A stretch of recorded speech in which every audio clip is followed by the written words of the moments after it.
अब यहाँ पे एक बच्चा मुझसे ये क्वेश्चन पूछेगा कि ठीक है सर, आपने तो ये बताया कि अगर मैं कोई भी रो उठा लूँ और उसके उस रो के हर एक एलिमेंट को अपने कोफैक्टर से मल्टीप्लाई करके ऐड कर दूँ तो आप बोल रहे हो डिटर्मिनेंट वैल्यू आ जाएगा। अगर मैं कोई कॉलम उठा लूँ और कॉलम के हर एक एलिमेंट को अपने क्रॉसपॉन्डिंग कोफैक्टर से मल्टीप्लाई करके ऐड कर दूँ तो भी डिटर्मिनेंट वैल्यू आ जाएगा। अब उसका सवाल क्या होगा कि वो पूछेगा कि अगर मैंने एलिमेंट तो सेकेंड रो का उठाया बट कोफैक्टर मैंने थर्ड कॉलम को उठा लिया, अब अगर मैं इसको मल्टीप्लाई करके ऐड कर दूं तो क्या आ जाएगा? तो मैं बोलूँगा कि कुछ भी आ सकता है। बाई चांस डिटर्मिनेंट वैल्यू भी आ सकता है, बाई चांस जीरो भी आ सकता है, या और कोई पॉजिटिव नेगेटिव नंबर कुछ भी आ सकता है। ऐसी कोई प्रॉपर्टी नहीं है।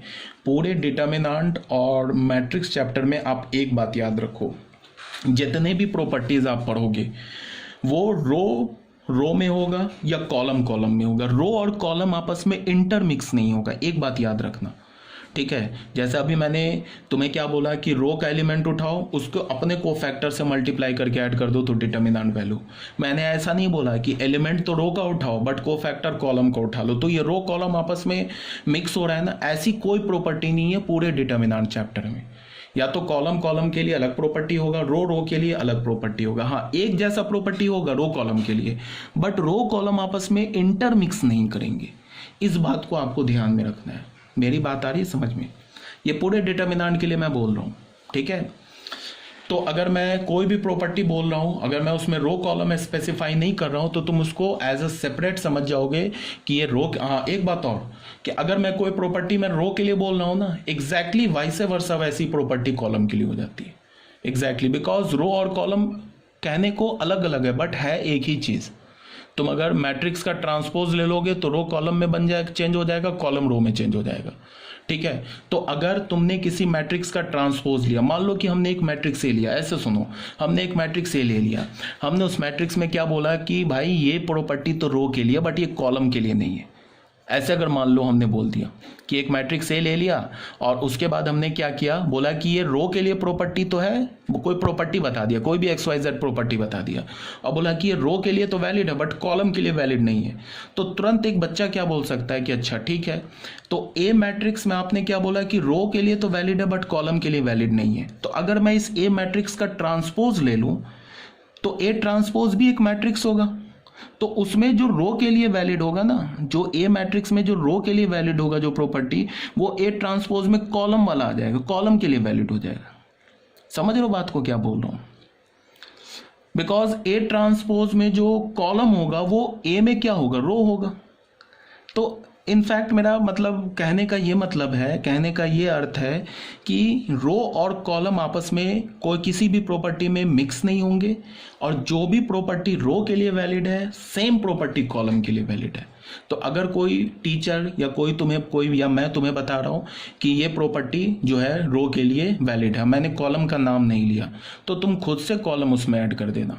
तुमने ये सोचोगे अच्छा मैंने रो के लिए बताया तो इसका मतलब ये कॉलम के लिए भी वैलिड है, ठीक है। बहुत बोल दिया। बिकॉज तुम किसी भी मैट्रिक्स के रो को कॉलम बना सकते हो, कॉलम को रो बना सकते हो। एक ए का ट्रांसपोज लिया तो रो कॉलम बन गया, कॉलम रो में बन गया। तो ए में अगर कोई प्रॉपर्टी रो के लिए वैलिड है तो वो ए ट्रांसपोज में वो प्रॉपर्टी कॉलम के लिए वैलिड है, ठीक है। आई होप ज़्यादा बोल दिया, क्लियर है। अब आ जाओ बच्चे सेकेंड प्रॉपर्टी पे। सेकेंड प्रॉपर्टी क्या बोल रहा है कि let A i j be a square matrix of order n, then the sum of the product of elements of any row column. यहाँ देखो, यहाँ पे रो के साथ हमेशा कॉलम दिखेगा। अगर मैं ये कॉलम हटा भी दूँ ना, सिर्फ रो के लिए मैं कुछ बोलूँ, ये कोई भी प्रॉपर्टी मैं तुम्हें बताऊँ, तो वो खुद से कॉलम के लिए वैलिड है, ठीक है। With the cofactors of the corresponding elements of some other row column is zero. इसका बच्चे क्या मतलब है, ये तुम 2 सेकंड के लिए सोचो।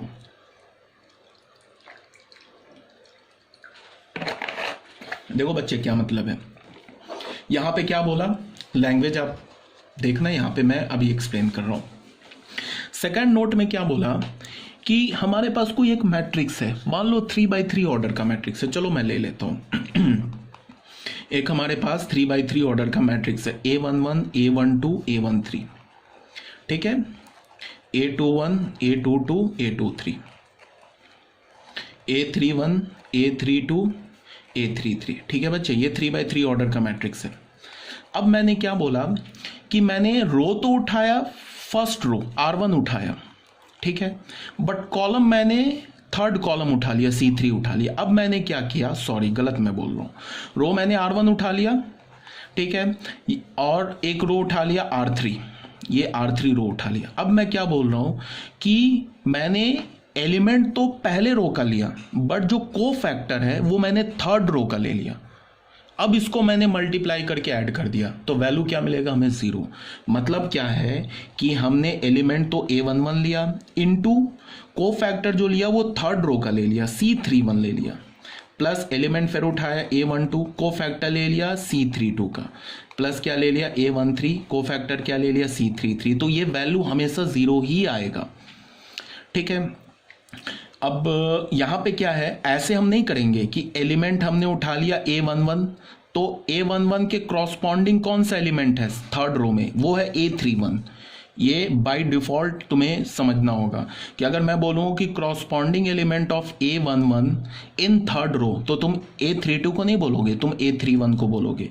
अगर मैंने बोला कि A12 का क्रॉसपॉन्डिंग एलिमेंट बताओ थर्ड रो में, तो वो A32 है।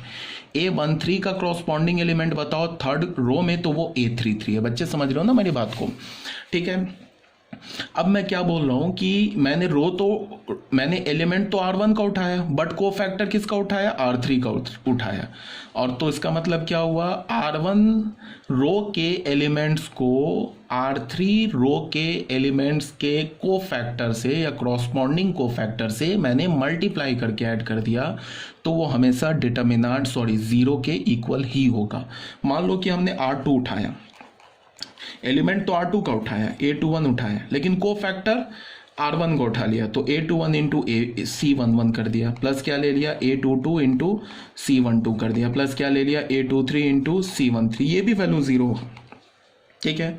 अब इसका मतलब एक और देख लो, मैंने एलिमेंट तो थर्ड रो का उठाया A31, बट को फैक्टर मैंने फर्स्ट रो का उठा लिया, क्या हो C11, फिर क्या हो जाएगा A32 इंटू C12, फिर क्या हो जाएगा A33 इंटू C13, इसका वैल्यू भी 0 ही होगा।